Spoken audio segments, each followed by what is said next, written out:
कि जो दूषित भोजन है, दूषित पानी है, उसकी कैसे जांच की जाए, उसके लिए नागरिकों को कैसे जागरूक किया जाए, जिससे कि नागरिकों में उसके होने वाले दुष्प्रभाव को रोका जा सके। लेकिन ये काम सिर्फ भगवान भरोसे ही है, और इसका जो दुष्प्रभाव व्यक्तियों पे पड़ता है, दिल्ली में दिल्ली जल बोर्ड का पानी कैसा काला आता है, कैसी नाली का पानी आता है, ये किसी से छिपा नहीं है। खाद्य वस्तुएं बेची जाती हैं, उनको कैसे कैसे पकाया जाता है, कैसे कैसे बनाया जाता है, क्या क्या उसमें मिलावट होती है, ये सरकार का कर्तव्य नहीं बनता है, जिम्मेदारी बनती है कि वो नागरिकों के स्वास्थ्य के लिए कार्य करे। लेकिन जब पद ही भरे हुए नहीं है तो कार्रवाई कैसे होगी? ये आजकल बहुत ही विचारणीय और सोचनीय विषय है कि हम क्या बच्चों को दें, क्या खुद खाएं, जिससे कि बच्चे स्वस्थ रह सकें। हर साल जून महीने की 7 तारीख को दुनिया भर में विश्व खाद्य दिवस मनाया जाता है, जिसके तहत लोगों को दूषित खान पान और इससे होने वाली बीमारियों और उनसे बचने के उपायों के बारे में बताया जाता है।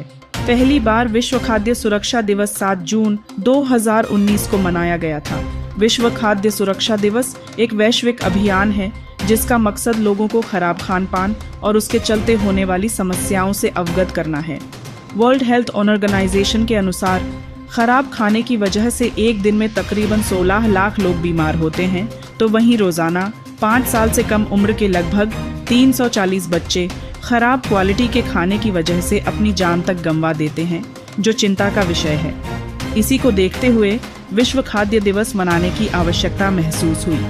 सामाजिक कार्यकर्ता डॉक्टर हरपाल सिंह जटराणा लंबे समय से काम कर रहे हैं। खाद्य पदार्थ में मिलावट हो या केमिकल युक्त खाद्य वस्तु या फिर नकली दवाइयाँ, राणा इन सभी विषयों को सरकारों का ध्यान इस ओर दिलाते रहते हैं और इस पर दशकों से सैकड़ों की संख्या में पत्र भी लिख चुके हैं। लेकिन सभी सरकारें इस विषय पर चर्चा करने की बात में मानो नाराज हो जाती है। 7 जून को विश्व खाद्य दिवस मनाया जाता है, जिसका उद्देश्य होता है कि जो दूषित भोजन है, दूषित पानी है, उसकी कैसे जांच की जाए, उसके लिए नागरिकों को कैसे जागरूक किया जाए, जिससे कि नागरिकों में उसके होने वाले दुष्प्रभाव को रोका जा सके। लेकिन ये काम सिर्फ भगवान भरोसे ही है, क्योंकि जो खाद्य विभाग दिल्ली सरकार का है, उसमें पिछले 25-30 वर्ष पहले जो पद प्रस्तावित किए गए थे, जो कि अधिकारियों के 12 थे, और उनमें से 20 में मैंने पत्र लिखा है जिसमें कहा है कि जो पत्र में लिखा जा रहा है वो सही नहीं है। अधिकारियों के 12 पदों में से 9 पद भरे हुए हैं, यानी 3 पद खाली हैं, जो कि 25% होते हैं। ये विभाग खुद मान रहा है, बहुत गुस्से में पत्र लिखा जा रहा है। उसके पहले भी मैंने कहा है कि बहुत से अधिकारी नहीं है, तो उन्होंने कहा कि 2017 में खाद्य सुरक्षा अधिकारियों के 18 पद भरे गए हैं और केमिस्ट के लिए नियमित पद भरने जाने की कार्रवाई नियुक्ति प्रस्ताव जारी किया गया है। यानी वो खुद मान रहा है कि 25% पद तो खाली हैं, लेकिन इससे अधिक पद खाली हैं और वो भरने की कार्रवाई कर रहा है, या 2017 में भर दिया है। उन्होंने ये कार्रवाई मैं लगभग 15 वर्षों से कर रहा हूं, और इसका जो दुष्प्रभाव व्यक्तियों पे पड़ता है, दिल्ली में दिल्ली जल बोर्ड का पानी कैसा काला आता है, कैसी नाली का पानी आता है, ये किसी से छिपा नहीं है। दिल्ली में जो अनेकों प्रकार की अनियमितताएं होती हैं, खाद्य वस्तुएं बेची जाती हैं, उनको कैसे कैसे पकाया जाता है, कैसे कैसे बनाया जाता है, क्या क्या उसमें मिलावट होती है। कुछ साल पहले तक जो चांदी का वर्क था, उसमें वो मांसाहारी बनाया जाता था। इसमें ऐसे अनेकों विषय हैं जिनके ऊपर सरकार को कार्रवाई करनी चाहिए। ये सरकार का कर्तव्य नहीं बनता है, जिम्मेदारी बनती है कि वो नागरिकों के स्वास्थ्य के लिए कार्य करे। लेकिन जब पद ही भरे हुए नहीं है तो कार्रवाई कैसे होगी? इसमें एक बहुत महत्वपूर्ण बात यह है कि इसका मैंने ये भी पूछा कितने न्यायालय में मुकदमे चल रहे हैं, तो सरकार ने बताया कि पिछले जो मुकदमे 20 साल पहले चले थे वो आज भी चल रहे हैं। ये कितनी बड़ी दुर्भाग्य की बात है कि 20-20 साल तक न्यायालय में मुकदमे चलते हैं। उस व्यापारी को जिसने एक गलती की थी मिलावट करने की, 20 साल तक उससे रिश्वत ली जाती है, उससे भ्रष्टाचार किया जाता है, स्वार्थवश उसको छूट दे दी जाती है कि आप कुछ भी करो, सिर्फ हमारे से मिलके रहो। ये बहुत बड़ा षड्यंत्र है। इससे दिल्ली के नागरिकों का स्वास्थ्य जो खराब हो रहा है, उसका एक मुख्य कारण है। यूनाइटेड नेशंस जनरल असेंबली ने 20 दिसंबर 2018 को फूड सेफ्टी डे मनाने का फैसला किया था और इसके लिए 7 जून की तारीख निर्धारित की गई। बावजूद इसके भारत में दूषित खाद्य पदार्थ को लेकर न तो जागरूकता दिखाई देती है, न ही इस पर सरकारें मुस्तैद दिखाई देती हैं, जबकि यह मामला देश की जनसंख्या से जुड़ा है और इतने नागरिकों की जान के साथ खिलवाड़ किया जा रहा है।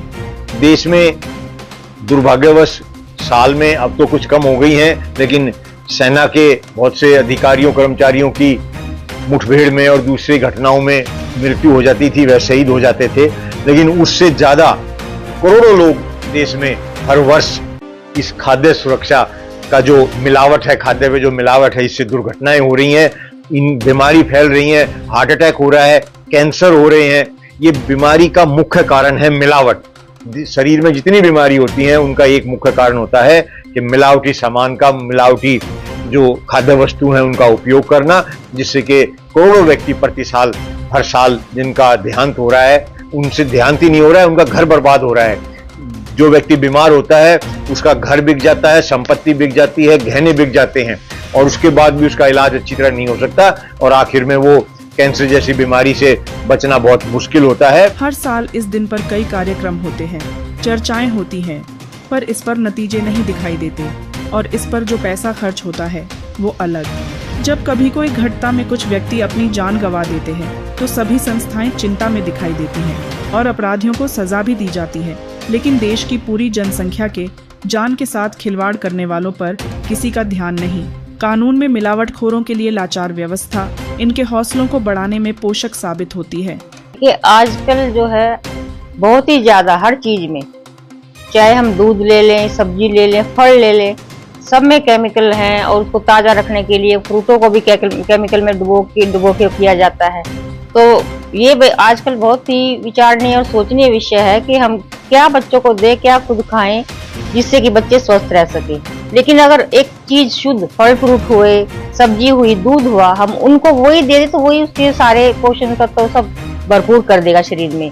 और समय के साथ बच्चे भी जो घर की चीजें हैं वो खाना पसंद नहीं करते, बाहर का ही ज्यादा वो करते हैं, जो कि बहुत ही सेहत के लिए नुकसानदायक है। बच्चों को आजकल ये नए नए मोमोज और पिज्जा, ये जो खाने की नई नई आदतें लग गई हैं, उनकी वजह से बहुत मोटापा बढ़ रहा है, बच्चों में कैंसर तक बढ़ रहा है। छोटे छोटे बच्चों में इतनी भयंकर बीमारियां आ रही हैं कि आने वाले समय में उनका जो है बहुत हमें हानिकारक परिणाम मिलेगा। आने वाले समय में हमें बहुत सावधानी और आने वाले अपने स्वास्थ्य को ध्यान में रखते हुए बहुत ही चुनौतीपूर्ण हमारे आगे ये चुनौती है। केमिकल को हटाने के लिए हमने एक मशीन ले रखी है जो कि बाजार में है, उपलब्ध है, लेकिन ये है कि हमारा सामर्थ्य है तो हमने ले ली कि उसमें डालो, फल फ्रूट और केमिकल हट जाते हैं। पर वो एक मशीन है, पता नहीं कितनी सच्चाई है उसमें नहीं, लेकिन जो उसमें समर्थ नहीं है लोग, तो वो क्या करेंगे।